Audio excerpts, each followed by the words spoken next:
বাচ্চাটা দিয়ে বাচ্চা সুস্থ আছে? আমারও সুস্থ, কোনো অসুবিধা নেই। রাত্রেবেলা খাবারও খেয়েছে। তারপরে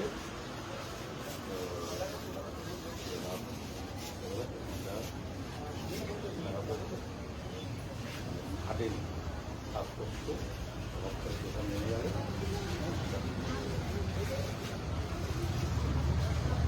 হঠাৎ সুস্থ হলো না? এখন তোমার কি রকম করেন? আমি তো শরীর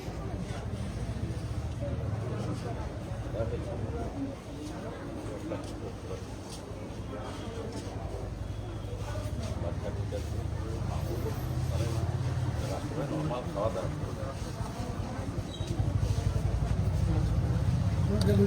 জল হয়েছে কখন? মানে করোনা হয়েছে রাত্রে ভালো। তারপরে এই জিনিসটা ভালো হলে কখন হবে?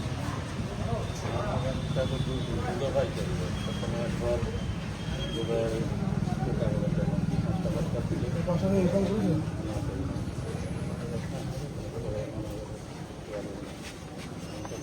যে ইঞ্জেকশনটা দেওয়ার পর ঘটনাটা ঘটেছে সেই ইঞ্জেকশনটা বলুন কি ইঞ্জেকশন দেওয়া ভালো। আর ওটা প্রেসক্রিপশনে লেখা প্রেসক্রিপশনে লিখে আপনাদের প্রেসক্রিপশনে দিয়ে দেবো ওই যে ইঞ্জেকশন করে তো লিখিয়ে খাওয়া যায়। না তাকে ওষুধ লিখে লিখবে না? এটা হয়তো বেটার চিকিৎসার জন্য পাঠিয়ে দেয়। অনলাইন লেখা থাকে তো অন্য নাম বলুন হ্যাঁ কোলটা দরকার। হ্যাঁ যে সিরিঞ্জে দিয়েছে সেই সিরিঞ্জটা দরকার ঠিক আছে এরকম আর তিনি বলছেন যে ডাক্তার মাসে ডাক্তার চলে আসছে। মাস থেকে বারবার পেশেন্টটা দেখেছি সকাল পর থেকে। তখন এখন এগুলো বললো এগুলো কেউ আসে না, নার্স ওনাকে পাঠাচ্ছে।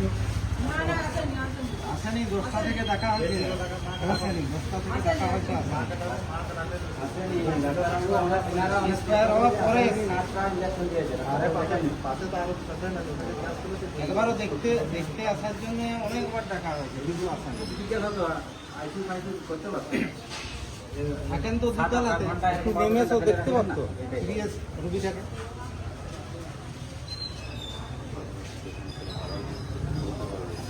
আপনাদেরকে গাফিলতি আছে স্যার, আপনাদেরকে দেখতে হবে যে আমার যতটা পেশেন্টটা আছে ওরা আপনাদেরকে কিছু আইসিউ ফাইসিউ ব্যবস্থা করতে হবে মেডিকেল কী হবে।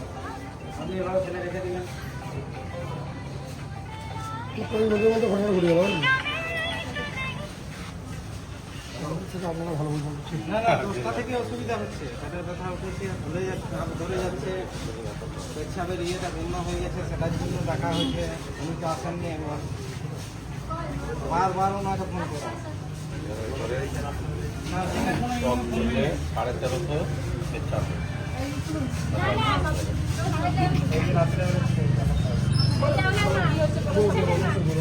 ডাক্তারবাবুকে কখন থেকে দেবেন কাকিমা? ডাক্তারবাবুকে আমার জামাই গেল 9:30টার সময় 9:30টার পর থেকেই ওর পেট ব্যথাটা বাড়ছে। আমি আর তার আগে এদেরকে বলছি আমি পেট ব্যথা খুব করছি, এরা বলছে আজকে সিজার হয়েছে পেটটা ব্যথা করবে। তখন আমি এলাম তাই যে তারপরে যখন রাত বাড়ছে ক্রমশ ব্যথা বাড়ছে, যে রাত্রেবেলা খেতে দিল ভাত। আমি এবার বললাম ভাত খেতে দিতে হয়, হ্যাঁ খাক। যে তারপরে 2-3 চামচ খাইছিল।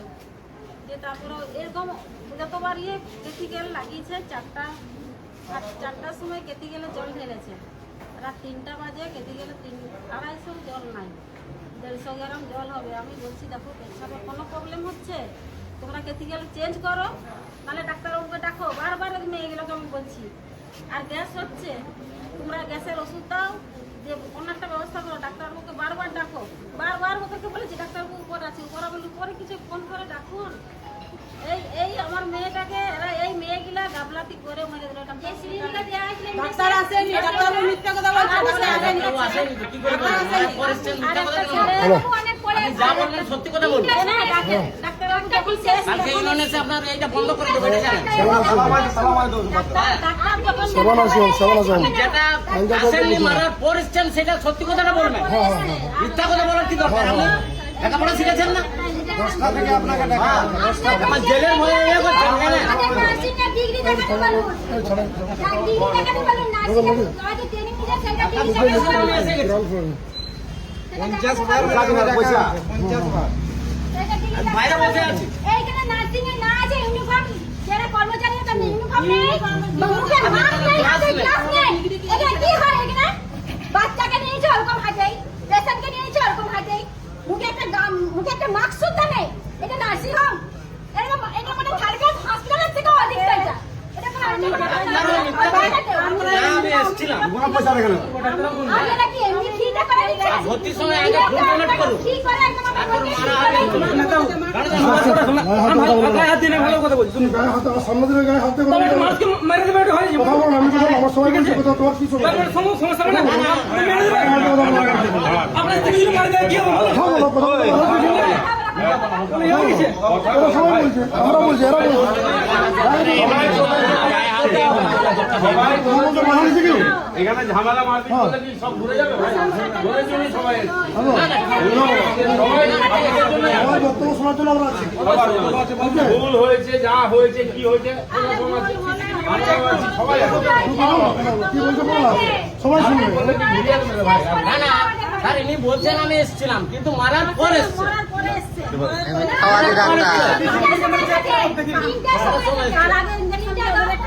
আচ্ছা চেক করলে সিসি ক্যামেরা চেক করলেও পাওয়া যাবে। কি বলো? সিসি ক্যামেরা চেক করলেও টাইমটাও পাবেন। যে কখন এসছে, কখন না। ঠিক আছে, কিন্তু এখন আমরা যদি পেশেন্ট আরো পেশেন্ট আছে এখানে যদি ঝামেলা এদেরও শুনতে হবে না? ঠিক আছে আমাদের কোনো কিন্তু আমি বলছি একটা কথা আমাদের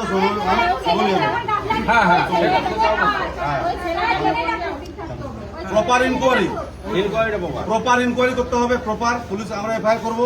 প্রপার ইনকোয়ারি করতে হবে। ডাক্তারবাবু যদি গাফিলতি থাকে তাহলে ডাক্তারবাবুকে আইনে ব্যবস্থা নিতে হবে। স্বাভাবিক। এটা পরিষ্কার কথা বলছি, আইনে যা হয়। আপনাদেরকে কিন্তু আচ্ছা সেটা আমি বলছি স্যার বলেছি এই মুহূর্তে বাচ্চার যা পরিস্থিতি আছে সেটাকেও দায়িত্ব নিতে হবে।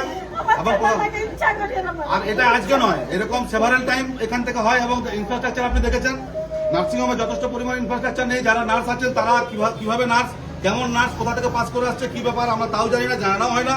ঝাড়গ্রাম শহরে এরকম চলে। এখন আমাদের এগুলো মানতে হয়, কারণ কিছু করার নেই। এখন আপনারা আসছেন, পুলিশ আসছেন, আপনারা আইনের প্রশ্ন দেখবেন, কিন্তু আইনে তো এরকম নয় যে ডাক্তারবাবুর চেম্বারে যখন বা নার্সিংহোমে যখন ভর্তি হয় তখন তাকে 24 আওয়ার্স তাকে সার্ভিস দিতে হবে। কালকে রাত 8টা থেকে যখন ডাক্তারবাবুকে বারবার ধরে বলা হয়েছে, তার পরিবারের কাছে শুনুন, বারবার ধরে বলানো হয়েছে যে ডাক্তারবাবু আসুন আসুন আসুন আসুন, ডাক্তারবাবু আসেননি। 3টের পর আফটার এক্সপায়ার ডাক্তারবাবু সেখানে প্রেজেন্ট হয়েছেন। তাহলে কেন এইসব নার্সকে দায়িত্ব নার্সকে কেন করা হয়েছিল? বারবার পরিবার ইনফর্ম করেছে তো, পরিবার ইনফর্ম করেছে। সেই জায়গাটা উচিত, বোঝা উচিত। একজন একটা এরকম একটা ইয়ং মেয়ে তার সেরকম ভাবে এরকম হয়ে গেল, দোষী হয় নার্সিং হোমটা বন্ধ করে দিতে হবে। এরকম পরিস্থিতি রাখতে হবে। আমরা এফআইআর করছি, এফআইআর জমা দিতে যাচ্ছি। বডি আপনারা নিয়ে যাবেন, আপনাদের প্রপার যা ইনকোয়ারি আছে করবেন। বডিটা কিভাবে নিয়ে যাওয়া যায়? ওই যে নার্স ছিল ওকে ডাকুন, আসছিল কিনা যে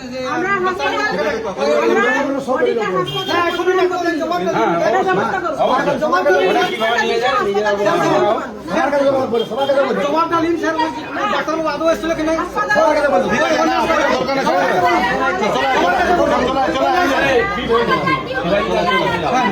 কি বলছে শুনে যাও। বলছি কিভাবে নিয়ে যায় ওটা ব্যবস্থা করো।